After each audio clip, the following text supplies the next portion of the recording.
नमस्कार, शिवशाही पैठणीमध्ये पुन्हा एकदा तुमचं सर्वांचं स्वागत आहे। आज मी तुमच्यासाठी आणले आहे सॉफ्ट सिल्क मध्ये ब्रॉकेट साडी आणि साडीची प्राइस आहे 1300 रुपये।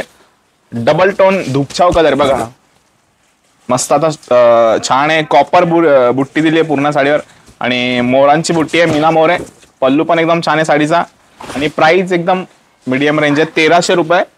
त्याच्यामध्ये बघा सेकंड कलर जो आहे तो वाईन कलर आहे, मोरपंखी वाईन कलर। त्यानंतर येल्लो कलर, मस्टर्ड येल्लो। त्यानंतर रॉयल ब्ल्यू कलर। त्यानंतर चिंतामणी कलर, चिंतामणी मोरपंखी। आणि त्यानंतर आपला हा रामा कलर, रामा ग्रीन। आणि हा पिंक कलर, कॉपर डिझाइन आहे पूर्ण साडीवर। बॉर्डर पण बघा तुम्ही आणि कलर पण बघू शकता, सर्व कलर छान आहे। आणि साडीची प्राइस फक्त 1300 आहे। कशी वाटली तुम्हाला साडी नक्कीच तुम्ही सांगू शकता व्हिडिओ मध्ये। धन्यवाद।